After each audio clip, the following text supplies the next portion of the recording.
Halo, Halo Mbak Nadia. halo Mbak Putri.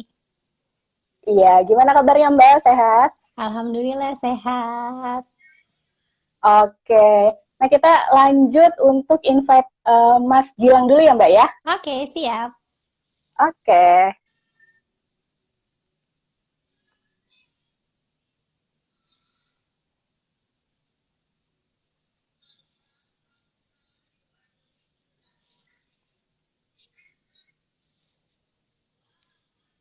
Halo, halo, Mom and Dad semua. Wow, udah rame, banyak yang bergabung. Halo Mas Gilang. Halo Mbak, Iya, selamat bergabung. iya siap. Halo semuanya. Oke. Nah, nanti kalau misalkan untuk Moms dan juga Dad nih yang mau bertanya, boleh banget ya Mas Gilang dan juga Mbak Nadia. Bisa langsung tulis aja di kolom komentar. Nanti insya Allah kita akan jawab ya pertanyaannya. Siap. Oke. Nah, tema kali ini nih Mbak mengenai jalan panjang menyiapkan dana pendidikan anak bersama. Nah, pasti kan setiap orang tua gitu ya, pasti ingin selalu memberikan yang terbaik nih untuk anak-anaknya, apalagi dalam segi pendidikan gitu, supaya mereka juga bisa sukses di masa depannya. Nah, kalau untuk, saya ke Mbak Nadia dulu ya. Nah, seberapa penting sih Mbak kita dalam menyiapkan dana pendidikan anak secara bersama-sama nih? Siap, aku jawab ya Mbak Putri. Jadi kalau Ya, ditanya seberapa penting, aku akan tanya balik. Seberapa ingin Mom and Dad punya keleluasaan untuk menyediakan pendidikan yang berkualitas untuk anak-anak? Kalau jawabannya iya, aku ingin punya keleluasaan. Ya udah, penting banget gitu. Jadi memang pada dasarnya ya kita tuh dari sisi financial planning, kenapa sih kita punya financial planning? Karena manusia itu maunya banyak, tapi resourcesnya terbatas. Jadi mau nggak mau kita harus menentukan prioritas. Salah satunya adalah prioritasnya adalah menyiapkan dana pendidikan. Kenapa dana pendidikan tuh salah satu prioritas disiapin? Satu, karena itu nggak bisa ditunda. Misalnya gini Mbak Putri, aku pengen beli rumah gitu tahun 2022. Tahun 2022 uangku belum cukup. Oh ya udah deh beli rumahnya ditunda aja. Aku pengen beli mobil, uangnya belum cukup. Oh ya udah deh ditunda aja. Tapi misalnya tahun 2022 anakku usianya 7 tahun, harus masuk SD. Uangnya belum cukup. Nah, kamu nggak usah sekolah ya. Nggak mungkin kan kayak gitu. Jadi memang mau nggak mau dana pendidikan tuh nggak bisa ditunda. Satu. Yang kedua, inflasinya lebih tinggi daripada inflasi secara general. Dan yang ketiga, idealnya, apalagi di tingkat pendidikan tinggi ya, S1 gitu, ya, rasionya antara pendidikan yang bagus dengan jumlah peminat tuh jomplang banget Mbak. Jadi kan banyak banget ya orang yang susah payah mau masuk PTN gitu. Turn out tuh hanya betul. sekian, ya kecil banget kan persentase yang masuknya. Jadi mau nggak mau ya kita tuh harus punya plan B sih untuk anaknya tetap dapat pendidikan tinggi yang bagus gitu. Itulah alasannya. Oke. Gitu. Berarti memang jangan ditunda gitu ya. Memang harus disiapkan sejak dini gitu ya Mbak ya. Betul. Oke. Nah, saya mau ke Mas Gilang nih. Kalau Mas Gilang nih sebagai orang tua juga ya, sebagai dad gitu. Nah, seberapa pentingnya nih Mas menyiapkan dana pendidikan anak sejak dini? Oke, terima kasih Mbak Putri. Sebelumnya aku mau perkenalkan diri dulu boleh ya Mbak Putri ya? Boleh, boleh banget Mas. Biar pada tahu ya. Ya, Ya, perkenalkan nama aku Gilang. Aku sebagai foundernya WMP. WMP adalah sebuah platform pemberdayaan perempuan. Nah, pertanyaan yang tadi yang disampaikan oleh Mbak Putri, mungkin kalau dari sisi aku ya sharing ya, aku juga orang tua keluarga baru yang baru mau menuju 3 bulan dan baru punya anak, anaknya itu di usia 2 tahun lebih lah ya. Nah, kalau ditanya seberapa penting itu penting banget. Jadi kalau pengalaman aku di 1 tahun pertama pernikahan, setelah anak juga lahir di usia 1 tahun, itu tuh kita nggak kepikiran banget yang namanya pendidikan. Iya. Nah, baru di 1 tahun kebelakangan terakhir, itu kita baru kepikiran pendidikan kenapa? Karena benar yang disampaikan oleh Mbak Nadia, inflasi pendidikan ini tinggi.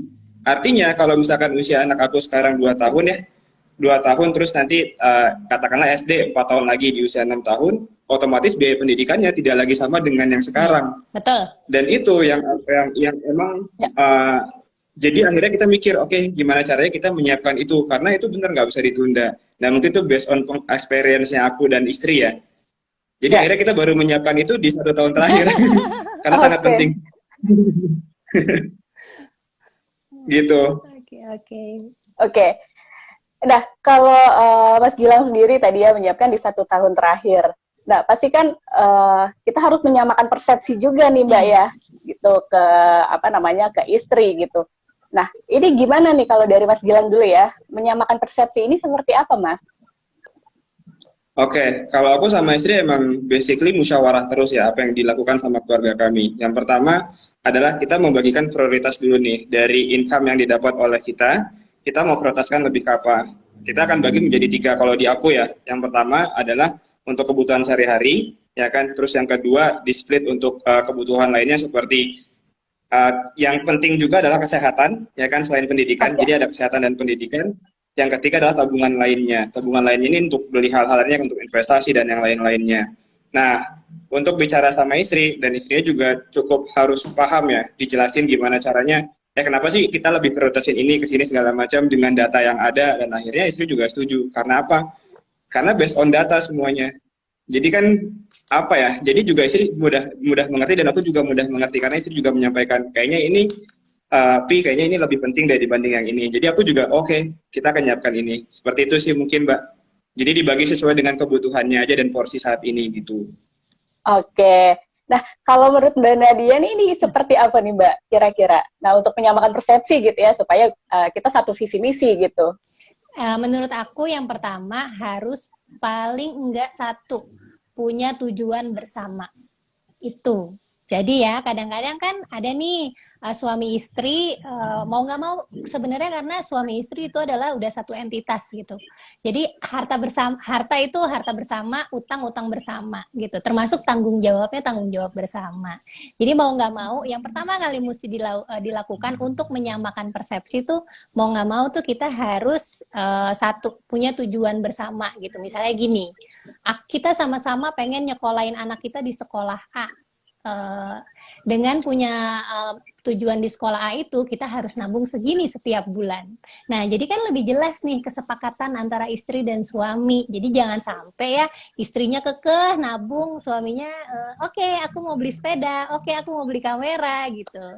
Jangan sampai kayak gitu. Itu sungguh memicu perang badar ya di rumah tangga ya. Jadi ada baiknya yang pertama punya tujuan bersama dulu. Menurut saya itu esensial. Gitu.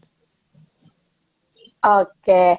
Nah, sebenarnya Mbak Nadia ada cara praktisnya nggak sih Mbak dalam menyiapkan pendidikan anak bersama gitu ya untuk orang tua? Yang pertama, menurut saya ini super esensial yaitu survei.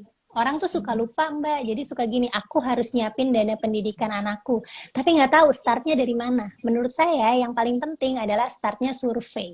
Survei dulu anaknya mau disekolahin di mana. Gitu. Jadi kita dengan cara itu punya gambaran secara real gitu. Oh, kalau misalnya aku mau nyekolahin anakku di sini, aku perlu nyediain uang segini. Gitu. Contoh ya, misalnya aku survei nih anakku misalnya kayak Mas punya anak usia 2 tahun, oke, aku survei TK deh sekitaran sini gitu. Oh, ini kayaknya TK-nya sesuai nih sama value keluarga aku. Terus kira-kira anaknya nyaman, happy sekolah di situ. Yuk, habis itu kita baru akan temukan berapa angkanya. Bagaimanapun finance itu angka ya, jadi nggak bisa pakai sastra-sastraan. Jadi kita cari, oh kalau mau masukin anakku ke situ, let's say misalnya butuh uang 10 juta. Gitu. Itu langkah pertama. Langkah kedua, kita punya konsep judul, jangka waktu berapanya, terus nilainya. Misalnya, uang pangkal untuk anakku TK 4 tahun lagi. Aku perlu siapin uang 10 juta. Jangan lupa, ada inflasi. Nanti pas anaknya masuk TK, biayanya nggak 10 juta lagi gitu. Jadi ada inflasi, mari kita hitung nilai masa depannya. Gitu. Harusnya siapin 10 juta karena inflasi jadi 14 juta. Jauh ya. Nah, baru deh si 14 juta itu kita bagi berapa lama kita bisa nabung. Misalnya bisa nabungnya 4 tahun lagi. Jadi dibagi 4 bulan jadinya enteng nabungnya gitu. Beda kan psikologinya ketika kita nabung kecil-kecil tiap bulan dibandingkan anakku 2 bulan lagi masuk TK, aku harus cari uang 14 juta gitu. Ya, itu menurut saya yang cara praktisnya. Oke. Nah, tapi Mbak, kira-kira gitu ya, tidak harus 10 juta, mungkin seperti itu. Mungkin dari moms dan juga dad, bisa jadi pilihan juga gitu. Untuk, siapkan dana 10 juta. Tapi kira-kira kalau di bawah itu, apakah bisa, Mbak?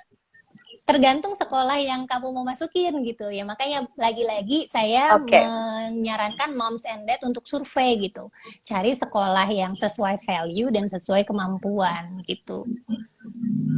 Itu sih 10 juta itu hanya ilustrasi aja Mbak untuk bisa dapat gambaran gitu. Oke, jadi memang sebagai orang tua kita juga harus menyesuaikan sekolah mana nih yang mau kita tuju, kita survei dulu gitu. Betul. Ya. Apa-apa aja, misalnya dananya harus disiapkan berapa, seperti itu. Betul. Oke. Nah, kalau dari Mas Gilang nih, ini sudah survei kah Mas atau sudah menyiapkan cara-cara Mas Gilang udah survei tersendiri nih? Kalau survei secara nyata gitu ya, itu belum sih. Tapi kan misalkan kalau ke mall tuh suka ada penawaran-penawaran ya gitu, secara tidak langsung ya. Nah itu suka aku lihat-lihat. Nah itu emang udah dilakukan gitu. Dari mulai usia 2 tahun sampai TK itu apa sih yang dipersiapkan pendidikannya, berapa besar biaya yang harus dikeluarkan tuh udah survei sih, dan emang mahal banget ya untuk sekarang. Iya. Geleng-geleng apalagi. Iya benar, mahal banget. Apalagi kalau benar kata Mbak Nadia, kalau kita punya goals yang besar buat masa depan anak gitu ya, pendidikan itu nomor 1. Jadi kan pengennya berharap anak ini punya pendidikan yang oke. Dengan pendidikan yang oke kan otomatis circle-nya juga oke, bisa membangun si anak ini gitu. Karena aku percaya banget circle itu berpengaruh besar terhadap masa depannya. Benar. Itu aku punya ini banget lah, punya panduan itu gitu loh. Aku yakin banget gitu, makanya pengen bisa berharap anak tuh disekolahkan di tempat yang oke lah gitu. Dan itu surveinya kecil-kecilan aja sih. Dan aku juga dapat insight jadi dari Mbak Nadia. Mulai besok kayak mau survei sebanyak-banyaknya. Survei. Tapi pandemi ini ngasih kita kemudahan loh untuk survei Mas. Jadi kalau dulu kan kita datang nih ke bangunan fisiknya satu-satu, baru orang ke sekolah mau kasih tahu list biayanya berapa. Sekarang tuh cukup bisa WhatsApp aja, banyak loh sekolah bagus nyediain hotline WhatsApp gitu. Oh iya. Jadi tinggal WhatsApp aja, Miss boleh nggak diinfo school year tahun ini biaya masuknya berapa gitu. Nanti mereka akan dengan senang hati info gitu. Siap Mbak Nadia infonya. Iya, nah dapat tips juga ya Mas Gilang ya. Oke. Ya betul. Nah kalau misalkan ke Mbak Nadia juga nih. Kalau tips sebagai orang tua gitu ya untuk memilih instrumen investasi gitu yang tepat dalam persoalan menyiapkan dana pendidikan anak, nah ini seperti apa nih Mbak baiknya? Gini Mbak, kalau investasi itu kembali lagi ke pengetahuan, profil risiko dan kenyamanan masing-masing orang. Gini, misalnya saya kan orang keuangan ya, jadi lumayan paham nih sama instrumen-instrumen. Udah kenalan sama reksadana, udah kenalan sama logam mulia, udah kenalan sama saham gitu. Jadi saya bisa melabel diri saya itu punya profil risiko yang moderat gitu. Saya berani nih taruh duit saya di reksadana saham yang fluktuatif, naik turun gitu. Nah, dikembalikan lagi ke mom and dad gitu. Seberapa familiar mom and dad dengan instrumen investasi. Saya selalu sarankan nggak ada instrumen investasi yang 100% sempurna. Jadi instrumen investasi itu sangat menyesuaikan sama masing-masing kecakapan orang gitu. Kenal dulu gitu. Jadi yang perlu dipahami pertama adalah konsep high risk high return, low risk low return gitu. Jadi kalau kamu nih udah cukup ngerasa, aku kayaknya berani nih menerima kenyataan kalau uangku yang aku taruh sekarang 1 juta nilainya, besok loss jadi 900.000, nggak apa-apa aku buat gitu. Nah silakan, itu berarti kamu tuh profil risikonya udah lumayan naik dari konservatif gitu. Nah Kalau untuk nyiapin dana pendidikan anak, menurut aku adalah satu, siapkan sesuai dengan jangka waktu. Yang deket-deket, jangan lupa ya, kita nyiapin dana pendidikan anak tuh maraton. Jangan lupa, nanti anak itu akan sekolah selama 18 tahun. Udah serem belum, Mas Gilang? Jadi anak itu akan sekolah selama 18 tahun dan setiap bulan kita bayar sebagai orang tua. Apakah sudah serem dengernya? Jadi kita prioritasin yang deket-deket dulu gitu. Yang deket-deket nih, cek anaknya usia berapa. Anakku misalnya usianya 7 tahun. Oh, aku udah beres sama urusan SD. Berarti tinggal aku siapin dana SMP-nya. Nah, kalau deket-deket, saranku tuh yang aman-aman aja. Nabung-nabung aja, atau paling mentok pakai deposito dan reksadana pasar uang gitu. Karena kita nggak bisa loss gitu, nggak bisa menerima kenyataan bahwa duitnya nanti kurang pas anaknya butuh bayar uang pangkal gitu. Itu satu. Yang kedua, kalau memang jumlahnya rentang waktunya masih jauh, kayak misalnya saya nyiapin dana untuk anak saya S1, silakan masuk ke instrumen investasi yang lebih fluktuatif dengan catatan mom and dad udah paham gitu ya. Jadi yang deket-deket, yang aman-aman aja. Kalau agak jauhan dikit boleh lebih fluktuatif gitu. Konsep konsep dasarnya gitu. Oke. Jadi memang ketika anak mau masuk TK, ya udah kita yang deket dulu nih, yang TK dulu gitu ya, atau yang SD dulu. Gitu. Iya. Nah, itu kan juga sebagai orang tua juga pasti aduh cemas banget nih. Tadi yang Mbak Nadia bilang 18 tahun gitu ya, kita harus menyiapkan dana pendidikan gitu. Nah, kalau dari segi Mas Gilang sendiri nih, ini gimana Mas? Apakah sudah menyiapkan investasi kah gitu, atau asuransi pendidikan kah gitu? Oke. Nah, awalnya, alhamdulillah sekarang sudah ya. Jadi awalnya tuh gini, kita nggak kepikiran sama yang namanya investasi atau nyiapin dana ini gitu. Biasanya itu nyempilin aja di salah satu rekening gitu ya, salah satu rekening bank. Terus yaudah kita tabung di sana. Tapi pada kenyataannya itu sangat sulit. Kenapa? Ketika misalkan, aduh kita butuh nih, jadi ngerasa ada terus, akhirnya diambil lagi uangnya, diambil lagi ya kan? Disabotase. Nggak kekumpul-kekumpul. Iya, disabotase. Yang namanya kebutuhan kan pasti kadang-kadang nggak diprediksi ya, tiba-tiba ada kebutuhan lainnya gitu. Yang tadinya khusus pendidikan atau kesehatan malah keambil gitu. Dan akhirnya kemarin aku cari tahu ada nggak sih program yang emang untuk bisa nabung khusus untuk pendidikan. Nah, setelah aku cari tahu ternyata ada salah satu bank yang emang ada program itu untuk pendidikan, bukan insurance ya. Ini program itu. Nah, after itu baru akhirnya kita nabung di sana dengan yang tadi benar. Jangka terpendeknya apa sih kita nyiapin dana ini? Berarti kan anak untuk TK dulu ya kan. Nah, jadi di situ aku nabung misalkan untuk 4 tahun ke depan. Jadi setelah baru bisa diambil tuh 4 tahun lagi. 4 tahun itu. Iya, 4 tahun baru bisa diambil dan itu auto debit. Artinya aku nggak bisa ngambil itu seenaknya. Dan itu kayak kita punya utang untuk nabung. Jadi dipaksa untuk nabung di rekening orang lah ibaratnya kayak gitu. Dan itu yang aku siapkan. Itu good idea. Kayak gitu. Iya, soalnya kalau nggak dipaksa susah banget sih Mbak. Iya betul. Memang harus niat dan juga ya harus kita paksa gitu dari diri kita sendiri, jangan coba kita ambil gitu ya. Betul Mbak, betul. Oke. Nah, kalau dari Mbak Nadia, kira-kira ada tips lagi ya nih dari supaya orang tua gitu ya, sebagai orang tua kita juga dana pendidikan itu nggak bisa kita ganggu gugat gitu, misalkan untuk keperluan lain atau apa gitu. Jadi ya emang khusus untuk dana pendidikan aja gitu. Iya. Menurut saya tuh penting untuk kenal karakter diri kita sendiri ya. Kita tuh tipenya tuh yang gimana? Ada tipe orang yang teguh gitu menabung gitu. Ada juga yang easily to distract gitu. Cari instrumen yang kamu sayang untuk cairin. Biasanya gitu aku suka. Misalnya gini, kalau ditaruh di rekening aja, kadang-kadang kita suka gatel nih ngelihat saldo, gue tarik gitu. Ada saldo banyak dipakai liburan gitu. Padahal itu dana masuk SD anaknya gitu. Nah, aku tuh selalu cek gini, Mbak, kalau misalnya duitnya kamu jadiin logam mulia, emas logam mulia, kamu lebih eman nggak? Lebih sayang nggak untuk kamu nyairinnya? Oh iya juga sih Mbak, saya cenderung lebih susah lebih lebih bisa kontrol ketika dananya itu udah berubah jadi bentuk emas LM gitu. Karena kan kita perlu effort ya, datang dulu ke Ya, kantornya, cairin gitu, jual gitu. Ah, repot banget gitu. Jadi mendingan kayaknya ya udah kita tambahin aja tiap bulan biar sampai pada waktunya untuk dicairkan untuk bayar uang pangkal gitu. Jadi memang cek kamu tuh cocoknya nabungnya pakai apa biar nggak gampang disabotase gitu. oke. Nah, kalau sekarang kan memang banyak sekali ya Mbak instrumen pendidikan gitu ya, investasi gitu. Nah, mungkin saya juga gitu kan, atau moms dan dads yang di luar sana, itu masih bingung nih Mbak.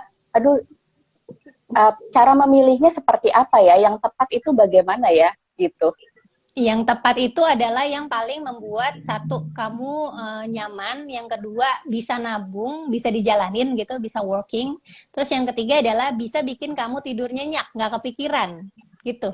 Itu aja sih dulu, cek dari situ. Nah, mengenai teknisnya kayak misalnya gini, kalau misalnya reksadana merek A dari manajer investasi A itu bagus nggak sih Mbak? Gini, here's the thing caranya. Kamu tinggal Google aja si nama manajer investasinya, nama produknya. Ada nggak berita buruk Oke. terkait itu? Gitu. Ada nggak? Sekarang kan gampang banget ya, everything just Google away gitu. Jadi ada nggak berita negatif tentang produk itu? Kalau beritanya nggak ada, then give a go gitu. Kalau ternyata ada satu, dua, tiga, wah bermasalah A, B, C, ya mendingan dijauhin aja gitu menurutku gitu. Itu cara gampangnya. Ya, Oke. jadi Nah, Mom kalau Sendet jangan males Google intinya gitu. iya, jangan lupa untuk survei juga tuh tadi Ya, ya, searching juga gitu ya, Mbak. yes. Oke, nah kalau dari Mas Gilang nih, apa ya namanya, sepanjang prosesnya gitu ya dalam menyiapkan pendidikan anak itu, nah ini gimana Mas? Memilih investasinya itu seperti apa?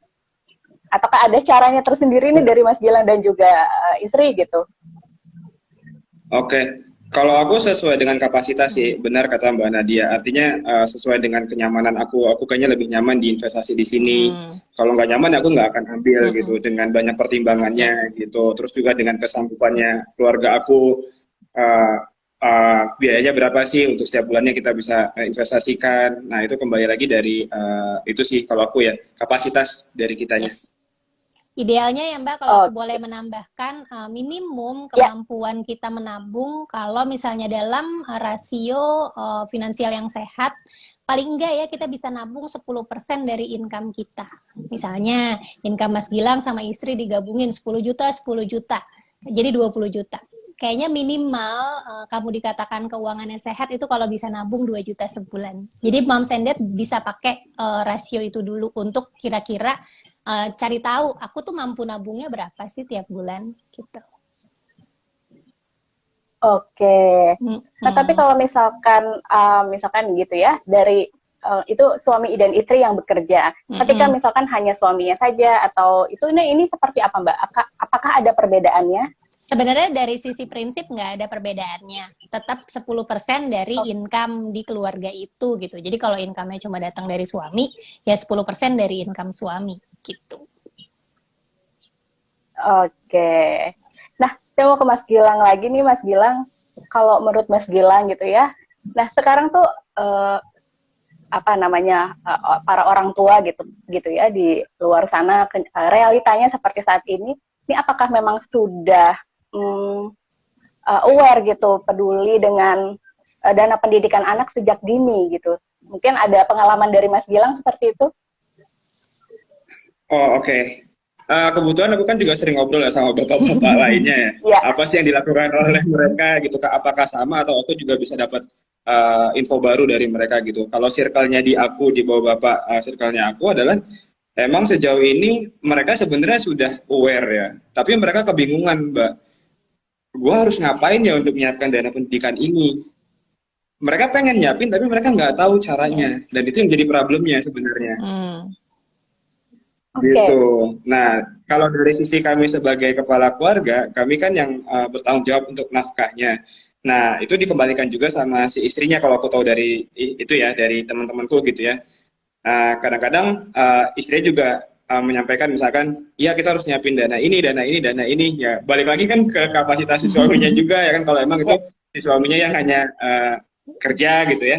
Nah itu sih. Jadi intinya poin yang sekarang adalah yang terjadi mereka udah aware tapi mereka bingung mau investasinya itu di mana dengan cara apa dan yang lain-lain. Kayak gitu sih menurut aku ya. Oke, nah mungkin Mbak Nadia bisa jawab nih untuk menjawab kebingungan dads gitu ya, atau misalkan bagi orang tua baru gitu. Nah ini seperti apa nih Mbak? Jadi gini, step-stepnya adalah yang pertama, temukan dulu why-nya. Kenapa sih kita perlu merencanakan keuangan? Karena itu tadi, kebutuhan kita banyak, apalagi setelah untuk pasangan baru ya. Itu tuh kayaknya semua kebutuhan digabrukin jadi satu ya. Pengen punya rumah sendiri lah, pengen bukan tiba-tiba ya, muncullah anak, muncul tanggung jawab baru. Kalau tadi Mas Gilang cerita, anak di 1 tahun pertama itu saya nggak kepikiran sama sekali Mbak. Orang tiap bulan saya bayar vaksin. Iya Pak, iya. Tiap bulan saya bayar vaksin, terus ada-ada aja gitu. Hari ini perlu beli stroller lah, besok perlu beli perlengkapan MPASI gitu. Pokoknya anak di usia setahun pertama tuh surely bikin keuangan orang tuanya oleng. Beneran, seoleng-olengnya gitu.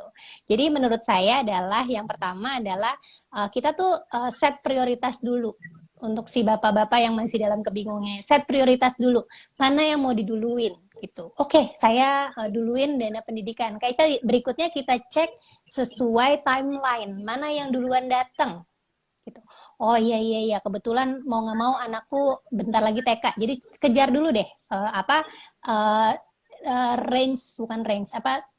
tingkat pendidikan terdekat gitu. Kejar itu dulu. Berikutnya adalah ketika pelan-pelan karirnya udah makin naik, yang ditabung udah bisa makin banyak. Nah, kalau di masa seperti itu jangan sampai yang naik tuh gaya hidupnya, tapi naikin tabungannya gitu. Ketika udah mulai lowong nih, oh anak udah mulai gede, nggak terlalu banyak vaksin, saving udah mulai bisa lebih banyak gitu. Ya udah kita kejar jangka dana pendidikan yang jenjangnya lebih tinggi gitu. Oke, walaupun anaknya udah 4 tahun, baru 4 tahun aku pengen ngejar dana SMP SMA, nggak apa-apa gitu. Nah gitu, jadi berproses sih. Makanya ini namanya itu jalan panjang, karena memang prosesnya tuh kayak maraton. 18 tahun itu nggak sebentar, jadi mau nggak mau memang jangan di-digest semuanya dalam 1 hari. Nanti Bapak mual, langsung pengen muntah gitu. Jangan di-digest semuanya dalam 1 hari, tapi siapkan bertahap gitu. Oke, siapkan bertahap. Nah, pasti kan di proses perjalanannya gitu kan pasti juga akan ada hambatan gitu ya. Yes. Nah, kalau dari Mas Gilang sendiri, faktor apa sih Mas yang kira-kira gitu yang mungkin nanti akan menghambat gitu di jalan panjang gitu menyiapkan dana pendidikan anak bersama? Adakah faktor tersebut gitu Mas?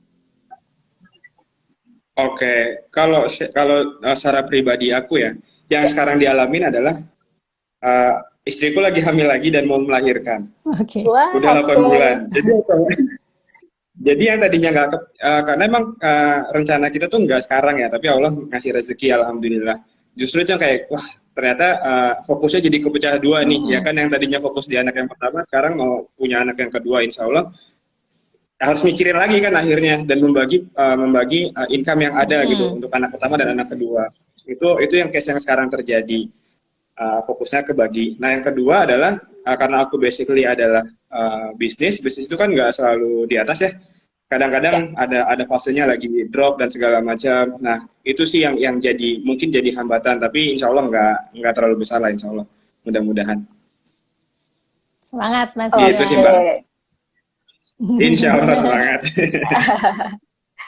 Nah, Mbak, kira-kira nih untuk menghadapi faktor misalkan ada kendala gitu ya di tengah prosesnya, ini harus seperti apa nih Mbak? Misalkan dana pendidikan yang sudah kita siapkan ternyata tidak sesuai harapan gitu, ternyata gagal di tengah jalan atau tidak berhasil.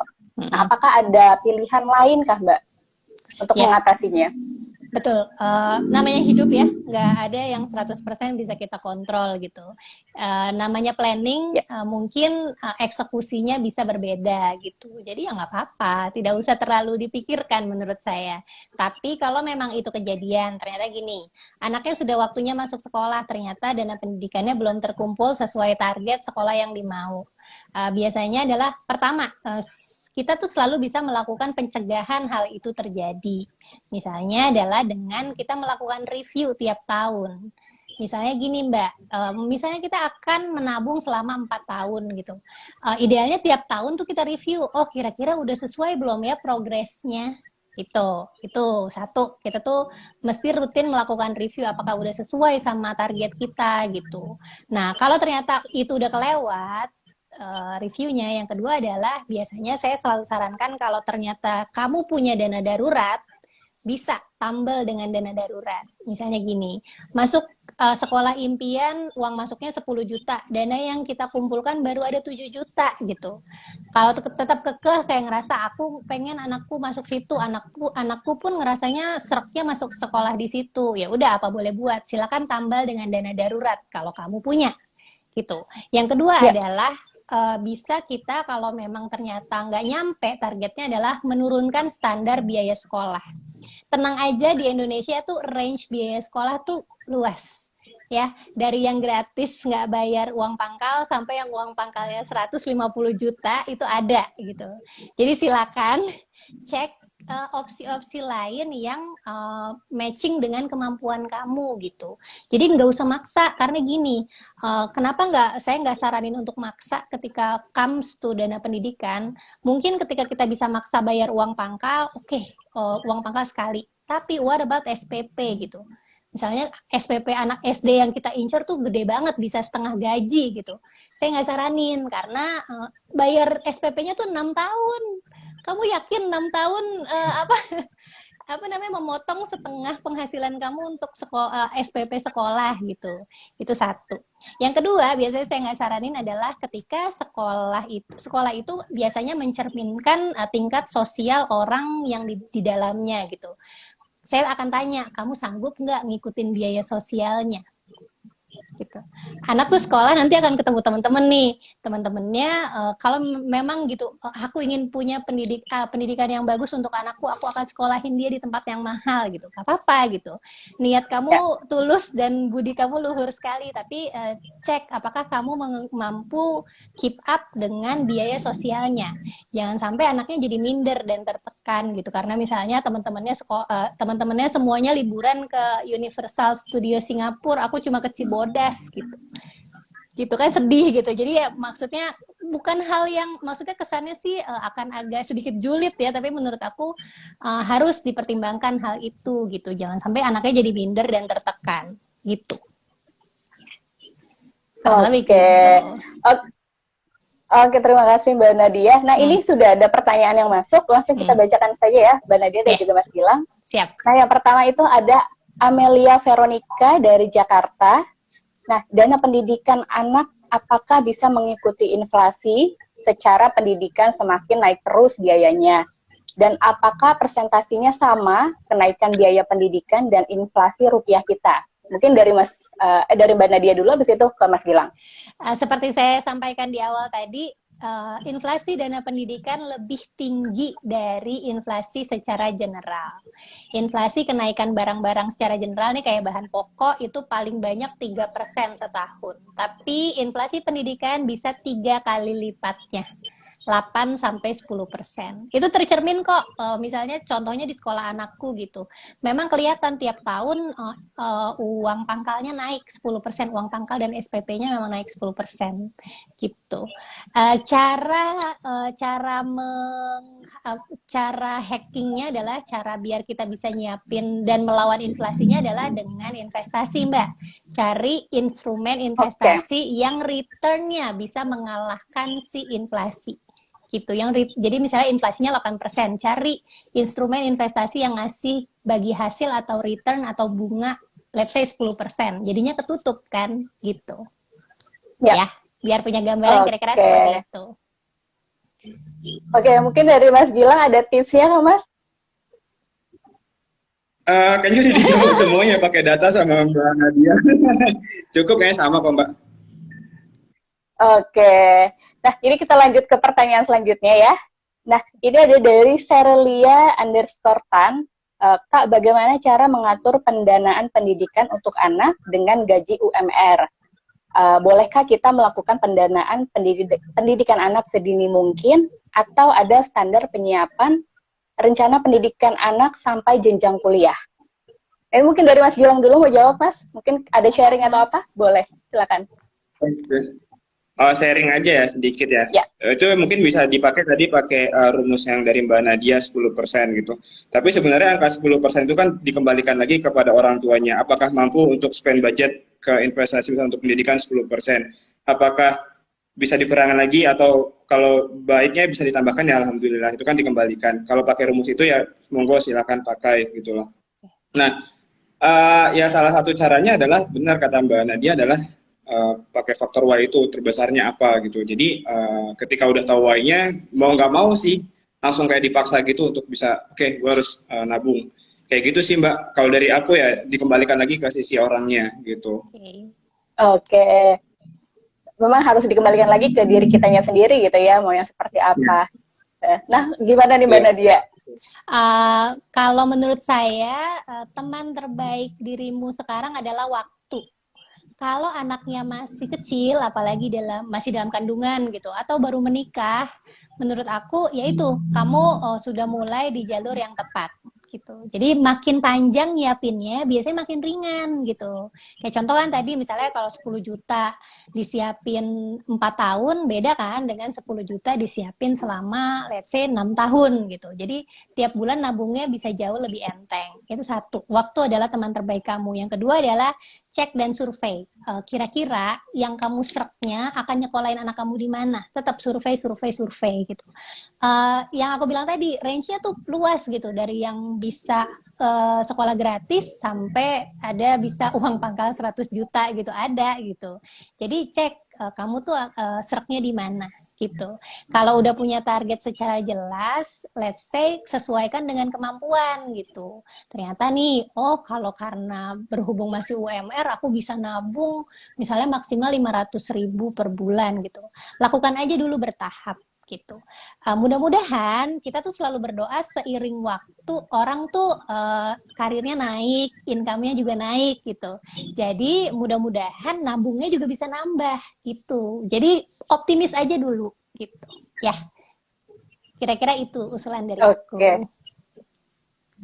Jadi ya udah kita yang penting optimis dulu aja gitu ya. Yang penting ketika ada hambatan atau nanti perjalanannya seperti apa, ya udah optimis aja dulu gitu. Yang penting kita harus tetap berjuang gitu. Yang penting anak-anak kita gitu bisa sukses di masa depan gitu ya Mbak ya. Amin. Oke. Nah ini selanjutnya pertanyaannya ada dari Azisha Amalia. Bagaimana cara mengevaluasi apakah dana pendidikan anak ini sudah on track atau belum? Yes. Sementara ini saya menggunakan instrumen saham dan reksadana untuk dana pendidikan anak. Boleh Mbak Nadia? Untuk mengevaluasi apakah sudah on track atau belum, silakan dibagi per tahun. Jadi misalnya tadi ya balik lagi target 10 juta 4 tahun. Artinya di tahun pertama paling enggak kamu udah punya 1/4 dari target kamu. Nah, cek tabungannya udah 2,5 juta belum? Oh, ternyata baru 1,7 juta. Belum on track. Berarti nabungnya kurang rutin gitu. Jadi silakan dibagi sesuai dibagi sesuai target kamu per tahun gitu. Misalnya targetnya kayak tadi, panjang nih Mbak, ngumpulinnya 10 tahun gitu. 10 tahun 10 juta. Berarti tiap tahun idealnya ada sejuta. Di tahun kelima harusnya udah ada duit 5 juta. Kalau belum ada duit 5 juta berarti kamu belum on track gitu. Silakan, biasanya aku selalu sarankan kalau ternyata nih mesti di booster, silakan booster pakai penghasilan kamu yang sifatnya tahunan. Kalau dapat THR, kalau dapat bonus atau ada uang kaget dapat dari mana, silakan booster ke situ gitu. Ya, semoga berhasil ya. Tetap semangat. Oke, semoga terjawab Mbak Azisha Amalia. Nah, kalau dari Mas Gilang nih mungkin ada Mas Gilang tipsnya boleh atau di-share sharingnya nih gitu. 2 tahun terakhir bagaimana? Apakah sudah on track? Ditodong. Ya, namanya waktu itu ya pengantin baru kan otomatis kayak, ternyata ada biaya ini ya dalam keluarga, ada biaya ini dan segala macam. Itu benar-benar di luar prediksi banget. Karena emang basically dari dulu tuh aku bisnis lah. Waktu itu aku sharing sedikit ya. Justru pas saat nikah, aku benar-benar kayak nggak lagi bisnisku lagi drop-dropnya. Jadi pada saat itu mikirnya ada yang penting sekarang kita bisa hidup dulu deh, bisa makan, udah itu udah lebih dari cukup. Nah, ketika udah mulai kelihatan ya bangkit lagi gitu ya, optimis lagi, bangkit lagi, baru oke, dengan dana yang sekarang, dengan pengalaman yang sebelumnya, bahwa turnover-nya tinggi gitu kan, kita akan spend budget ini jauh lebih besar Mbak untuk menyiapkan masa depannya. Karena kalau terjadi lagi kayak 1 tahun kebelakangan, ya kita udah siap dengan kondisi itu gitu loh. Nah, kalau aku sih seperti itu ya, karena kondisi profesi aku ya. Yes.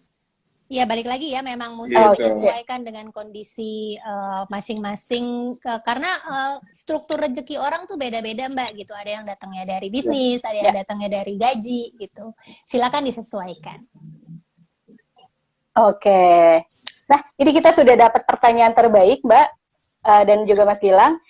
Pemenangnya yaitu Serelia_Tan.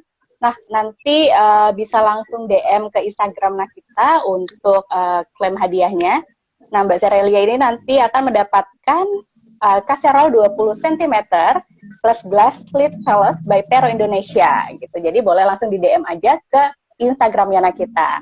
Selamat untuk pemenang dan juga penanya terbaik gitu ya. Nah, saya mau ke Mbak Nadia dan juga Mas Gilang lagi. Kalau di tengah pandemi ini gitu ya Mbak, pastinya akan ada perubahan gitu, banyak sekali gitu ya, apalagi dalam menyiapkan dana pendidikan anak gitu. Nah, perubahan seperti apa sih yang memang terasa gitu ya untuk mungkin dari ke Mbak Nadia dulu, habis itu ke Mas Gilang. Oke, gini, perubahan yang saya rasakan dan terasa banget sejak pandemi adalah satu, sekolah itu hanya pelengkap. Yang utama tetap pendidikan dari orang tua. Anak itu sekolah ya, apalagi pendidikan dasar ya, paling 2-3 jam interaksinya di sekolah. Sisanya adalah gimana orang tua mendidik dia on daily basis gitu. Jadi menurut saya dana pendidikan itu penting, tapi jangan cuma berhenti di duitnya doang. Jadi mau nggak mau ortunya ini mesti upgrade nih Mbak. Jadi upgrade sama ilmu, upgrade sama anak sekarang tuh lagi sukanya apa sih? Anak sekarang tuh pola belajarnya gimana sih? Anak sekarang tuh apa sih yang menjadi minat mereka lebih besar gitu. Berubah banget dengan angkatan saya dulu, ya iyalah ya, benar-benar percepatan digital banget gitu saya ngerasanya gitu. Jadi memang itu pendidikan itu adalah a whole package gitu. Bukan perkara duitnya doang ternyata, nggak selesai di duitnya. Jadi yaitu selamat berjuang orang tua dan berikutnya menurut saya adalah dana pendidikan itu bisa jadi KB yang paling efektif ya, karena mendidik anak ternyata susah. saya belum nemu buku panduannya, sampai sekarang saya masih meraba-raba sebagai orang tua ya. Jadi memang mari kita bergandengan bersama dan saling sharing sebagai sesama orang tua gitu. Oke, terus berjuang untuk orang tua di luar sana gitu ya. Yes. Nah, kalau dari Mas Gilang ini gimana nih Mas? Oke, yang pertama mungkin dari sekarang kondisi pandemi ada kebutuhan-kebutuhan lainnya yang sebenarnya tidak terprediksi, yang justru jadi prioritas. Kayak kesehatan, jadi mahal banget sekarang, jadi lebih aware. Jadi otomatis budget yang tadinya buat pendidikan akan dipangkas juga untuk ke kesehatan. Itu yang pertama dari sisi pandeminya. Terus yang kedua adalah bicaranya tentang apa ya? Kalau dari aku ya, biaya-biaya itu bisa belajar ya, bisa dipangkas dari belajarnya sekarang dengan kemudahan digital. Contohnya yang di WMP pun juga ada kan. Jadi aku pun juga ngerasain bahwa dengan kemudahan digital, jadi orang tua juga bisa belajar lebih banyak lagi tentang anaknya tanpa harus nggak mesti selalu belajar itu di sekolah gitu. si anak gitu. Tapi orang tua juga bisa belajar dulu lebih awal, lebih dini, karena anakku juga belum sekolah ya, masih usia 2 tahun. Jadi aku duluan yang belajar sama istriku di beberapa platform yang tersedia gitu loh. Nah dari situ aku bisa mendidik anakku sesuai dengan harapan aku. Sampai dia nanti bisa dapetin pendidikan yang emang sudah seharusnya. Kayak gitu sih. Sepakat. Jadi itu bisa Oke. meminimalisir salah satunya. Gitu, Oh, oke. Mbak Pun. Oke. Oke, terima kasih Mas Gilang. Nah, ini satu pertanyaan lagi dari Mbak Nadia nanti ya, boleh dijawab, dan juga Mas Gilang. Nah, terakhir tips untuk orang tua nih Mbak, supaya apa ya namanya, jalan panjang menyiapkan dana pendidikan anak bersama ini bisa tercapai gitu. Nah, ini tipsnya seperti apa? Quote dari aku adalah ngatur uang itu kayak ngatur hidup. Jadi nggak akan selesai dalam satu malam. Jadi orang tua bersemangatlah, optimislah dalam berproses gitu. Karena ini adalah maraton. Ya, aku ingatkan lagi, kita akan menyekolahkan anak selama 18 tahun. Jadi memang nyiapin dananya selayaknya kayak kita mau nyiapin maraton aja, nggak usah diburu-buru gitu. Yang penting pastikan kita napasnya kuat, kita napasnya panjang, dan anak juga enjoy ngejalaninnya. Itu. Oke, nah kalau dari Mas Gilang sendiri nih, mungkin bisa share juga tips atau cara gitu ya untuk orang tua, terus berjuang bersama, kemudian belajar bersama juga dalam mempersiapkan dana pendidikan anak. Iya, yang pertama moms and dad harus semangat ya, karena semakin kesini semakin berat gitu, semakin berat semakin hidupnya semakin berat gitu ya, tantangannya semakin banyak dan tidak terprediksi sama sekali ke depan itu bakal seperti apa gitu ya. Jadi harus semangat untuk bisa give yang terbaik buat anak-anaknya, dari mulai kita mencari nafkahnya harus lebih semangat gitu ya.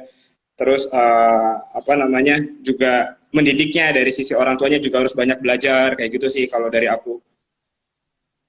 Oke, terima kasih Mbak Nadia dan juga Mas Gilang. Senang sekali, saya juga bisa dapat ilmu baru juga di Moms dan Dad, juga bisa dapat apa namanya, pengetahuan lagi nih dari menyiapkan dana pendidikan anak itu secara bersama-sama. Terima kasih sekali lagi Mbak Nadia dan juga Mas Gilang. Nah, tapi sebelumnya saya mau mengingatkan lagi bagi moms dan juga dads yang ingin lebih banyak tahu gitu ya, dan juga terupdate mengenai isu seputar parenting dan juga anak, jangan lupa untuk mengikuti kanal sosial nakita.id di Instagram @nakita.id, Facebook @nakita.id, YouTube Nakita Channel, dan website di nakita.id. Terima kasih Mbak Nadia Harsha, Certified Financial Planner dan juga Trainer, dan juga Mas Ikhtiar Gilang selaku founder WMP. Terima kasih sudah sharing bersama kami gitu ya di Instagram Live nakita.id Family Friday hari ini. Semoga nanti kita bisa berbincang-bincang bersama lagi nih Mbak di lain kesempatan, tentunya dengan tema yang berbeda juga ya. Siap, ditunggu. Oke, sekali lagi terima kasih Mbak Nadia dan juga Mas Gilang. Selamat siang. Siap, sama-sama. Selamat siang. Mbak Putri, Oke. selamat siang. Sehat-sehat ya Terima kasih semuanya. Nakita. Terima kasih. Sehat-sehat semuanya. Ya, terima kasih Mbak, Mas.